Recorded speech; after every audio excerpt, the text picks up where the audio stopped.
नमस्कार, मंडी.com में आपका स्वागत है। मैं हूं भुवन भास्कर। मंडी.com में हर हफ्ते खेती और किसानी से जुड़ी कुछ वैसी जो बातें होती हैं उन पर हम चर्चा करते हैं जो उस समय किसानों के लिए और खेती के लिए सबसे महत्वपूर्ण होती है। और इस समय खेती और किसानी के लिए सबसे महत्वपूर्ण जो बात चल रही है, जो घटना चल रही है, वो है रबी फसलों का अराइवल और हार्वेस्टिंग। हमने आज मंडी.com में चुना है दो राज्यों को जो एक तरह से क्षेत्रफल के लिहाज से बहुत बड़े राज्य हैं और देश के जो खास तौर से रबी में जो महत्वपूर्ण फसलें हैं, सरसों और चना, गेहूं के अलावा उनमें उनके उत्पादन की एक बड़ी हिस्सेदारी होती है। ये राज्य हैं मध्य प्रदेश और राजस्थान। और इसलिए मंडी.com में आज हमने चर्चा करने का तय किया है इन्हीं दो राज्यों में किस तरह से अराइवल चल रहे हैं। एक तरह से टेस्ट केस के तौर पे हम मान रहे हैं कि क्योंकि इन दोनों ही राज्यों में अगर मंडियों की स्थिति के हिसाब से भी हम बात करें तो नहीं यहाँ ये कहा जा सकता है कि मंडियां बहुत अच्छी हैं जैसा हरियाणा पंजाब में है, या बहुत खराब हैं जैसा कि पूर्वी भारत में देखा जाता है। तो एक तरह से ऐसी स्थितियां हैं जो कि एक सामान्यीकरण, एक औसत हम मान सकते हैं कि जो किसानों की स्थिति देश की है बाजार के हिसाब से और मंडियों के हिसाब से, वो इन दोनों राज्यों में हम आते हैं। और इसलिए आज दो खास मेहमानों को, बहुत ही खास मेहमानों को हमने कार्यक्रम में अपने जोड़ा है, उनसे आपका हम परिचय करा देते हैं। हमारे आज के जो पहले मेहमान हैं वो योगेश द्विवेदी, जो पहले भी मंडी.com में लगातार आपसे मिलते रहे हैं। मध्य भारत एफपीसी कंसोर्शियम यानी लगभग 125 एफपीओ हैं, फार्मर्स प्रोड्यूसर कंपनीज हैं मध्य प्रदेश की, जो लगभग 42 जिलों में काम करती है मध्य प्रदेश के। उनका एक कंसोर्शियम समूह है जिसके सीईओ हैं योगेश द्विवेदी। योगेश जी, आपका बहुत बहुत स्वागत है। नमस्कार। नमस्कार। और हमारे आज के दूसरे मेहमान हैं सुरेंद्र वर्डिया, जिनसे भी आप पहले मंडी.com में मिल चुके हैं। सुरेंद्र वर्डिया एक्सेस डेवलपमेंट एक रिसोर्स इंस्टीट्यूशन है जो फार्मर प्रोड्यूसर ऑर्गेनाइजेशंस के साथ काम करता है। लगभग 80 ऐसे एफपीओ हैं राजस्थान में जिनके साथ एक्सेस डेवलपमेंट काम करता है। और एक्सेस डेवलपमेंट के वाइस प्रेसिडेंट भी हैं सुरेंद्र वर्डिया साहब, और साथ ही राजस्थान पूरे स्टेट के हेड भी हैं। सुरेंद्र जी, आपका भी बहुत बहुत स्वागत है मंडी.com। नमस्कार। योगेश जी, आपसे ही बातचीत की मैं शुरुआत करता हूं। और मध्य प्रदेश में पहले तो मैं आपसे थोड़ा ताजा हालात समझना चाहूंगा कि जो अराइवल्स चल रहे हैं, चना की खेती बहुत ज्यादा तो नहीं हुई थी इस बार मध्य प्रदेश में। आपने पहले जब इसी कार्यक्रम में हम लोगों को बताया भी था। जो खेती हुई है उसमें किस तरह की स्थिति अराइवल्स की चल रही है और मंडियों में किस तरह का माहौल अभी इस समय दिख रहा है? जी भुवन जी, अभी मध्य प्रदेश में मंडियों में आवक तो जैसे बना है कि चने का फसल जितना अपेक्षा था कि आएगा अराइवल, उस तरह का अराइवल तो नहीं हुआ है। सरसों वगैरह का कुछ हमारा जो पश्चिमी मध्य प्रदेश है उधर सरसों का आया है। गेहूं की अराइवल जो है वो चूंकि हार्वेस्टिंग मालवा रीजन में जो है हमारे यहाँ काफी सारी हो गई थी, तो वहां पे अराइवल गेहूं का आ रहा था। और लेकिन जो हमारा पूर्वी प्रदेश है और जो है और जो मध्य बीच का भाग है, वहां पे अभी जस्ट शुरुआत हुई है अराइवल का, मतलब अभी कटाई होकर के और अभी लोग मंडी ले आना शुरू किए हैं। लेकिन इसी बीच में हुआ क्या है कि 28 मार्च से शासन ने चूंकि समर्थन मूल्य की खरीदी का भी कार्य शुरू कर दिया। इस बार काफी मध्य प्रदेश सरकार ने काफी जल्दी उन्होंने कोशिश किया खरीदी कार्य शुरू करने का, क्योंकि सामान्यतः ये विलंब हो जाता था और छोटे किसानों को वो अपना माल किसी को बेच देते थे। तो समर्थन मूल्य के भी केंद्र जो है वो शुरू कर दिए गए हैं। और इसके कारण क्या है कि किसान समर्थन मूल्य में भी जा रहे हैं और किसान मंडी भी जा रहे हैं। तो किसानों के लिए जो है ये चॉइस इस तरह की निर्मित हुई है ताकि दोनों उनके ऑप्शन उनके पास उपलब्ध है। जी सुरेंद्र जी, राजस्थान में किस तरह की हार्वेस्टिंग की क्या हालत है? क्योंकि सरसों की हार्वेस्टिंग तो शुरू हो गई थी, समय हो गया, तो अभी इस समय क्या हार्वेस्टिंग की हालत दिख रही है? अराइवल किस तरह का चल रहा है और मंडियों में किस तरह का माहौल है?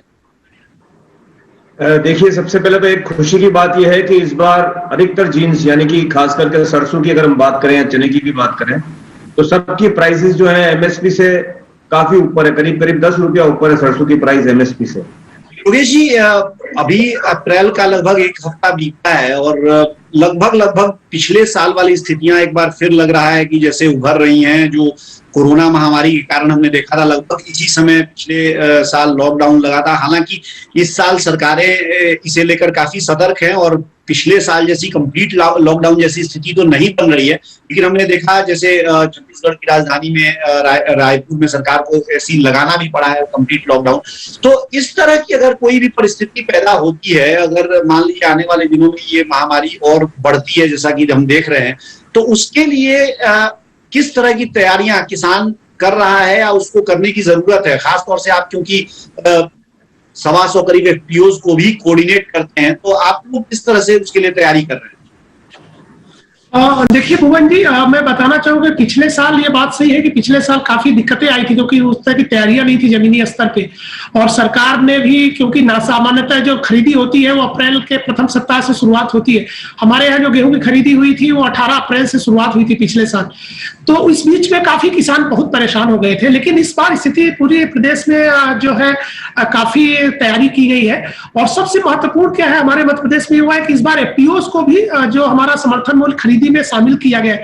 साथ में लगभग 200 समूहों को, स्वयं सहायता समूहों को भी उनको जो है खरीदी में, तो मतलब खरीदी जो प्रक्रिया है सरकार की समर्थन मूल्य पे, उसका काफी हद तक विकेंद्रीकरण हुआ है। और इससे किसानों के लिए जो है कि लॉकडाउन जैसी स्थितियां निर्मित होती भी है तो भी गांव स्तर पे उसका किसानों के लिए कोई दिक्कत नहीं होगा क्योंकि उनके लिए खरीदी केंद्र की संख्या काफी बढ़ गई है। तो ये एक महत्वपूर्ण विषय है। दूसरा एक विषय जरूर अभी आया, एक इंपॉर्टेंट है कि जैसा कि हमारे साथी ने सुरेंद्र जी ने बताया कि जो हमारी तिलहन की फसलें हैं और दलहन दोनों के रेट जो है ज्यादातर एमएसपी से ज्यादा हो गए। मध्य प्रदेश में आज स्थिति है, आज 5300 के लगभग चने का भाव हो गया है जो कि समर्थन मूल्य 5100 से काफी ऊपर निकल गया है। इसी तरह सरसों का भी मध्य प्रदेश में रेट बढ़ गया है। तो अब किसान मंडी की तरफ रुख करेंगे क्योंकि किसान भी रुक गया है। अभी समर्थन अभी सेंटर में हमारे यहाँ भी एफपीओ से मैं बात कर रहा था तो सुबह बता रहे हैं कि बहुत मुश्किल से लोग आ रहे हैं। गेहूं के किसान जरूर आ रहे हैं लेकिन तिलहन दलहन पे चूंकि तो मंडी अगर बंद होती है तब किसानों के लिए जरूर समस्या होगी क्योंकि मंडियों में जैसे अभी हम देखें उज्जैन की मंडी में कोरोना का केस हो गया, पिछले एक हफ्ते से बंद है, मंडियां बंद है। तो वो स्थिति जरूर थोड़ी सी एक होगी और उससे किसानों का हमारे बाहर नुकसान होगा क्योंकि मंडी में अगर विक्रय नहीं होगा तो समर्थन मूल्य शायद उनको जाना पड़ेगा जो कहीं कम है। उल्टी स्थिति है, देखिए समर्थन मूल्य जो है वो मंडी मूल्य से कम है। तो ये परिस्थिति है। बट किसान के लिए है कि अभी चूंकि जिस तरह मैंने बताया कि मध्य प्रदेश में तैयारी सरकार ने काफी अच्छी की हुई है तो शायद दिक्कतें नहीं आएंगी इस बार। चीजें पहले से, क्योंकि एक साल का अनुभव भी हमारे पास है और किसान और सरकार सब उस लिहाज से तैयार है। और खासतौर से ये दोनों बहुत अच्छी बात सुरेंद्र जी और योगेश जी ने बताई कि चने में और सरसों में दोनों ही एमएसपी से ऊपर का भाव चल रहा है। ये बहुत ही अच्छी बात है कि ऐसा एक असाधारण परिस्थिति है क्योंकि हार्वेस्ट के समय में एमएसपी से ऊपर भाव चलते रहना ऐसा आमतौर पे नहीं देखा जाता है, लेकिन ये एक अच्छी चीज है, इससे किसानों को राहत रहेगी। फिलहाल वक्त हो गया एक छोटे से ब्रेक का। ब्रेक से लौटने के बाद हमारी चर्चा जारी। देखते रहिए मंडी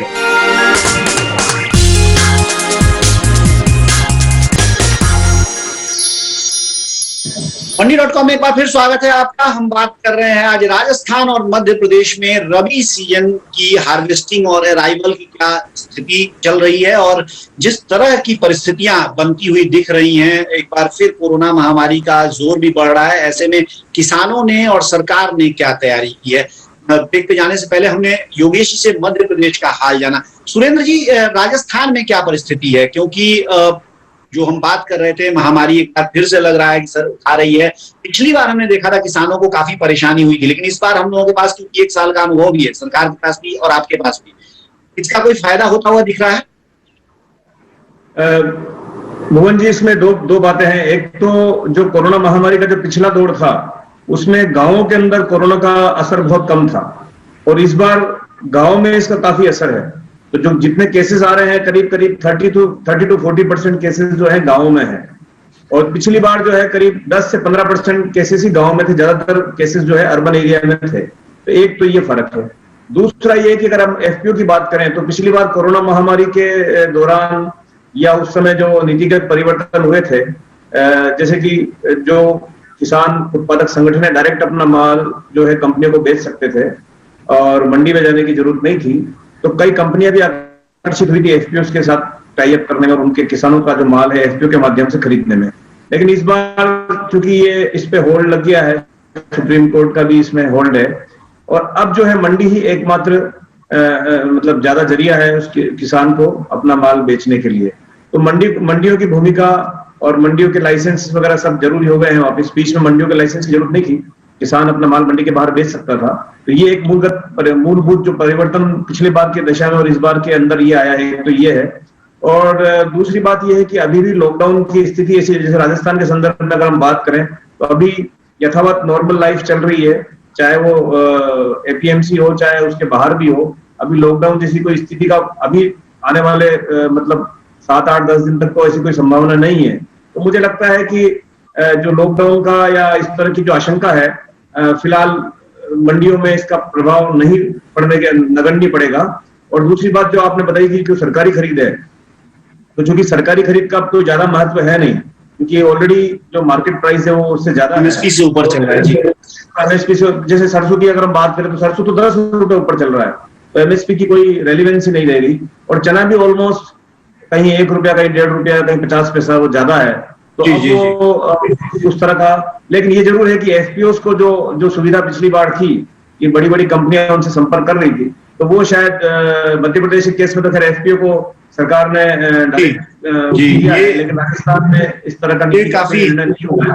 काफी इंटरेस्टिंग बात आपने ये कही है सुरेंद्र जी। जैसे पिछली बार सारा एक तरह से देखा जाए तो पूरे देश में जो माहौल बना था, लग रहा था कि जो नए कृषि कानून है उन्हीं के कारण कोई गड़बड़ी होने जा रही है। इस बार जब संकट आया है तो लग रहा है कि वो कानून थे तो इससे क्या क्या सहूलियतें थी जो इस बार, जैसे योगेश जी मुझे याद है उस समय हम लोगों ने बात भी की थी और आपने कहा था कि आप लोगों ने भी आपके एफपीओ ने भी मंडी से बाहर किसानों से खरीद की थी, जिससे काफी उनको राहत मिली थी। क्या उस तरह की खरीद अभी फिलहाल आप करने की स्थिति में है, या मंडियां अगर मान लीजिए जैसे आपने उज्जैन का एक उदाहरण बताया, अगर मंडी बंद करने की स्थिति आती है तो अब जो ताजा परिस्थिति है सुप्रीम कोर्ट के फैसले के संदर्भ में, उसमें क्या आप फिर से इस तरह की कोई सुविधा किसानों को दे पाएंगे?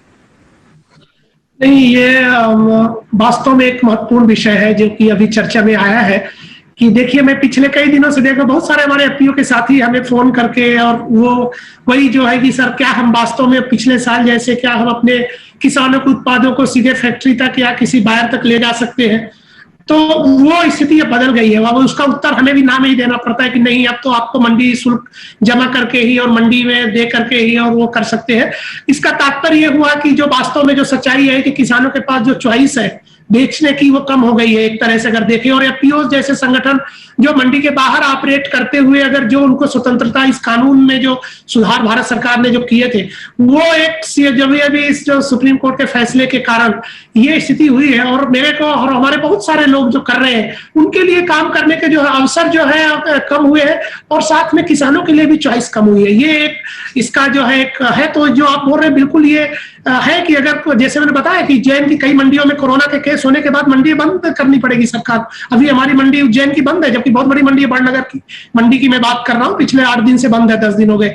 और जबकि वहां पे किसान, तो ये अगर स्थितियां निर्मित होती है तो वो कानून का जो प्रावधान है वो हमारे लिए बहुत महत्वपूर्ण होता है। अगर एफपीओ भी हम लोग भी डायरेक्ट अपना सेंटर खोल के किसानों को ऑप्शन दे सकते थे। जो बाजार की बात हो रही कि अगर समर्थन मूल्य तो ठीक है, वहां पे तो केंद्र है, लेकिन समर्थन मूल्य के अलावा हम केंद्र अब नहीं खोल सकते हैं अब हमें सरकार की। तो ये स्थिति थोड़ी बदली हुई है, और ये इस परिस्थितियों के लिए थोड़ा सा हो सकता है कि कठिनाई और वो हम महसूस करें आगे आने वाले समय में, पर्टिकुलरली हमारे किसान भाई है जो उनको दिक्कतें हो सकती हैं। चलिए, ये एक तरह से अच्छा भी है कि किसानों को वैसे जानकारी, मतलब अखबार पढ़ के या भाषण सुन के जो चीजें नहीं समझ में आ रही थी, शायद वो व्यवहारिक तौर पे समझ में आए कि वास्तव में इन कानूनों से क्या फायदा उनको मिल रहा था जो अब नहीं मिल सकेगा जब तक खास तौर से ये कानून वापस नहीं लागू होते हैं। लेकिन फिलहाल वक्त हो गया एक छोटे से ब्रेक का। ब्रेक से लौटने के बाद योगेश द्विवेदी और सुरेंद्र वर्डिया से हमारी बातचीत जारी रहेगी। बने रहिए हमारे साथ, देखते रहिए मंडी। एक बार फिर स्वागत है आपका मंडी.com में। हम बात कर रहे हैं आज राजस्थान और मध्य प्रदेश में रबी फसलों की आवक जो शुरू हो गई है धीरे धीरे। कई इलाकों में हार्वेस्टिंग भी शुरू हुई है और कई इलाकों में हार्वेस्टिंग लगभग पूरी हो गई है, और लगभग आवक जो मंडियों में है वो पीक कर रही है, अपने उच्चतम स्तर पर पहुंच रही है। वहां क्या हालात हैं ये समझने की कोशिश कर रहे हैं, खास तौर से उन परिस्थितियों में जब हम वापस पिछले साल की तरह देख रहे हैं कि महामारी फैल रही है। हालांकि एक जो नई बात इसी चर्चा में सुरेंद्र जी और योगेश जी के साथ सामने आई कि जो पिछली बार एक सुविधा मिल गई थी किसानों को नए कृषि कानूनों से, वो इस बार अब नहीं है और उसके कारण जो परिस्थितियां पैदा हो सकती हैं उसके बारे में हमारे दोनों मेहमानों ने बताया कि इस बार अब वो ऑप्शन नहीं है कि एफपीओज किसानों के लिए फिर से बाहर मंडियों के, अगर मंडी बंद हो जाती है अगर महामारी बढ़ने के कारण, तो बाहर उनके माल को खरीदने की जो व्यवस्था पिछले साल कर दी गई थी वो शायद नहीं हो पाएगा। सुरेंद्र जी, एक्सेस डेवलपमेंट के साथ काम करने वाले कई एफपीओज ने, हमने पहले जब बात की थी तो आपने बताया था कि पुट ऑप्शन वायदा बाजार में खरीदा था, जिसमें कि सरसों में या चना में बुआई के समय ही आपने बताया था कि किस तरह से आप लोगों ने हार्वेस्टिंग के समय अपना प्राइस लॉक किया था। अब जबकि आप कह रहे हैं कि दाम पहले ही काफी बढ़े हैं चना में और सरसों में, तो वो जो वायदा का एक सौदा था उसको आप किस तरह से देख रहे हैं? क्या उसको किसानों के लिए वो नुकसान था या उसको किसान अभी भी माना जाए कि एक तरह से फायदे में है किसान? देखिए, वो जो पुट ऑप्शन जो हमने खरीदा था हमारे एफपीओस के माध्यम से किसानों के लिए, उसका तात्पर्य ये था कि अगर प्राइसेस कम हो जाती, क्योंकि ये प्राइसेस अगर मान लो आज तो एमएसपी से ऊपर है, जैसे सरसों की हम बात करें तो आज ये इतनी ऊपर प्राइसेस हैं, लेकिन आमतौर पर पिछले 10 सालों को अगर आप देखें इतिहास, तो प्राइसेस हमेशा एमएसपी से नीचे ही रही है सरसों की, मतलब 50 रुपए से नीचे ही रही है प्राइसेस हमेशा हार्वेस्टिंग के समय पे। तो जरूर किसानों को जो उनकी एक प्राइस, जो जिस प्राइस की उन्होंने लॉक की थी अपनी, वो प्राइस मिल जाती है और वो इस संकट से बच जाते हैं। लेकिन चूंकि ये पुट ऑप्शन की ब्यूटी ये थी कि अगर प्राइसेस ऊपर भी हो जाती है तो किसान अपना माल मंडी में बेच सकते हैं, जैसा कि आज की स्थिति है। तो आज की स्थिति में अगर उनको मान लो 66 रुपए, 67 रुपए या 70 रुपए भी अगर मार्केट में मिल रहे हैं, तो किसान आसानी से अपना वो जो पुट ऑप्शन का जो प्रीमियम जो है, जो सेबी के माध्यम से उनके द्वारा मुहैया कराया था, तो वो जो है प्रीमियम का लॉस या प्रीमियम का जो भुगतान जो है वो सेबी के माध्यम से हो जाएगा और किसान अपना माल आसानी से मंडी में जो भी उसको आज अच्छी प्राइस मिल रही है वो मिल जाएगी। योगेश जी, जब हम विकल्पों की बात कर रहे हैं, अब हमने देखा कि एक विकल्प जो नए कानूनों से, कृषि कानूनों से मिला था, वो विकल्प फिलहाल हमारे पास नहीं है, मंडी का विकल्प है। लेकिन वायदा में क्या कोई दूसरा और विकल्प निकल के आता है कि अगर मंडी में चीजें बिगड़ती हैं या वहां के अलावा, एक तरह से मैं कहूं कि समानांतर तौर पे, क्या वायदा बाजार में किसानों को इन परिस्थितियों में, जबकि अब चना और सरसों बाजार में आने लगे हैं, वहां से कुछ और विकल्प अपनी मार्केटिंग के लिए मिल रहे हैं? खासतौर से अगर मैं आपसे पूछूं कि डिलीवरी बेस्ड जो वायदा बाजार में काम होता है, क्योंकि पहले तो आपने बताया था ऑप्शन में आपने आपकी एफपीसीज में काम किया था, लेकिन अब क्योंकि हार्वेस्टिंग हो गई है तो क्या वेयर हाउसेस का इस्तेमाल करके, जो एग्री इंफ्रास्ट्रक्चर का इस्तेमाल करके और सही समय पर माल बेचने का कोई विकल्प जिससे बेहतर आमदनी और मिल सके? अब देखिए, अभी तो ये जो प्राइस बढ़े हैं ये इतने ज्यादा हम लोग एक्सपेक्टेड हम लोगों को भी नहीं थे, जैसा कि हमारे साथी ने बताया अभी कि ये कुछ परिस्थितियां चेंज हुई है और ये जो सरकार ने एक तो रिस्ट्रिक्शन लगाया, दूसरा इंपोर्ट में, और साथ में टैक्स उन्होंने बढ़ाया था पाम ऑयल पे, तो इसका प्रभाव हमारे यहाँ पे किसानों को मिल रहा है हाई सीड में। चने का भी रेट में, चने में उत्पादन के जो एस्टिमेट थे, ये सत्य है कि जितना सरकार था उतना उत्पादन में कमी है और बेसिकली बीच में जो मौसम खराब हुआ है मार्च और फरवरी में, तो उससे उत्पादन जो एक्सपेक्टेड था वो कम है, तो इसके कारण है थोड़ा सा बाजार में। लेकिन जो हमने आपको जैसा बताया कि पुट ऑप्शन का हम लोगों ने प्रयोग करके और लिया था हमने 5100 में, और हमने लगा था, ये लग रहा था कि जो शुरुआती फसल थी कि लगभग प्राइस कोलैप्स होगा चने का, ऐसा काफी सारा अप्रहेंशन था लोगों का और फसल का। लेकिन बाद में धीरे धीरे फसल जब पकने के समय आई, उसके पहले फसल में कई बार पानी बरसा, फूल झड़ गए और उसके कारण उत्पादन जो है काफी कम हुआ।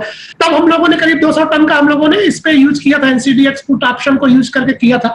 अभी जो स्थिति ये है कि अभी ज्यादातर किसान, ये बात जो प्राइस अभी है वो काफी अच्छा प्राइस है, तो अभी ज्यादातर किसान ये है कि इस प्राइस पे वो बेचना चाहते हैं। और हमारे जैसे संस्थाएं भी ये है कि हम लोगों ने चूंकि 4800, 4900, 5000 समर्थन मूल्य से ज्यादा किसी की अपेक्षाएं नहीं थी, और चूंकि मार्केट अभी समर्थन मूल्य से ज्यादा है तो दूसरी ऑप्शन के लिए किसान अभी सोच भी नहीं पा रहे, और थोड़ा सा जोखिम भी होता है। जैसा आपके मालूम है, चूंकि दलहन ऐसा है, कई हमारा अंतरराष्ट्रीय एग्रीमेंट है भारत के, हम लोगों ने दलहन के लिए करके रखे हुए हैं, तो अगर कोई भी अगर इंपोर्ट आ जाएगा और शुरुआत हो जाएगी तो शायद ये प्राइस गिर भी सकते हैं। तो इसलिए हम लोगों ने अभी ज्यादातर अपने किसानों को भी हम लोग इसको होल्ड करने का सलाह नहीं दे रहे। जो प्राइस है हाँ ठीक है, 1 महीने का 15 दिन का लोग होल्ड कर रहे हैं। और इसके लिए दूसरा क्या है कि हाँ स्थितियां भी थोड़ा दिक्कत है, क्योंकि अभी सब शासकीय खरीदी में जो वेयर हाउस है सब सरकारों ने बुक कर लिया है, तो अभी वेयर हाउस में भी रखना और उनको वहां पर उपलब्धता वेयर हाउसेस की लोकल एरिया में, इस तरह की चैलेंजेस है एफपीओस के पास, तो शायद बहुत सारे ऑप्शन जो है उस तरह नहीं जा पाएंगे। अच्छी बात आपने योगेश जी कही है। और निश्चित तौर पे जब भाव अभी एमएसपी से ऊपर चल रहे हैं तो किसानों को दूसरे विकल्प अभी तलाशने की जरूरत भी नहीं है। अभी तो मंडी में ही बेचना उनके लिए श्रेयस्कर होगा। और अगर परिस्थितियां प्रतिकूल हुई तो हम फिर से एक बार आपसे बात करेंगे मंडी.com में और समझेंगे कि उसके बाद क्या विकल्प खुल रहे हैं। पुट ऑप्शन जो वायदा बाजार में लिया था किसानों ने, जैसा सुरेंद्र जी ने कहा, बिल्कुल सही बात है कि वो एक बीमा की तरह का उत्पाद था। और जैसे कि बीमा हम लाइफ इंश्योरेंस कराते हैं तो हम ये चाहते नहीं है कि वास्तव में दुर्घटना हो जाए ताकि परिवार को वो पैसे मिले। ना दुर्घटना हो तो ज्यादा बेहतर, वो केवल बीमा का प्रीमियम था जो चला गया। लेकिन अच्छी बात है कि भाव तेज है। आप दोनों का बहुत बहुत शुक्रिया हमारे साथ आज मंडी.com में जुड़ने के लिए और ये तमाम बातें हमारे दर्शकों से साझा करने के लिए। थैंक यू, नमस्कार, धन्यवाद। ये थे योगेश द्विवेदी, मध्य भारत एफपीसी कंसोर्शियम के सीईओ, और सुरेंद्र वर्डिया, एक्सेस डेवलपमेंट के वाइस प्रेसिडेंट और राजस्थान राज्य के प्रमुख, जो बात कर रहे थे हमसे रबी सीजन की जो फसलों की हार्वेस्टिंग है, जो अराइवल है उसकी। और साथ ही हमने ये भी बात की कि किस तरह से जो बदली हुई परिस्थितियां, जो एक मार्केट डायनेमिक्स बदला है कृषि कानूनों के होल्ड पे जाने से, उसका असर है। और खासतौर से जो महामारी जिस तरह से सर उठा रही है उसके बीच क्या परिस्थितियां इस समय बाजार में मौजूद हैं। मंडी.com से अब मुझे दीजिए इजाजत, क्योंकि हो गया है हमारा समय। लेकिन बने रहिए हमारे साथ, दिखते रहिए डीडी किसान, क्योंकि डीडी किसान पर खबरों और कार्यक्रमों का सिलसिला जारी। आपकी राय हमारे लिए बहुत महत्वपूर्ण है। आप हमारे टोल फ्री नंबर पर कॉल कर सकते हैं और अपनी राय दे सकते हैं। साथ ही आप ईमेल के जरिए भी हमें अपनी राय दे सकते हैं। हमारा ईमेल पता है ncdexmandi@gmail.com।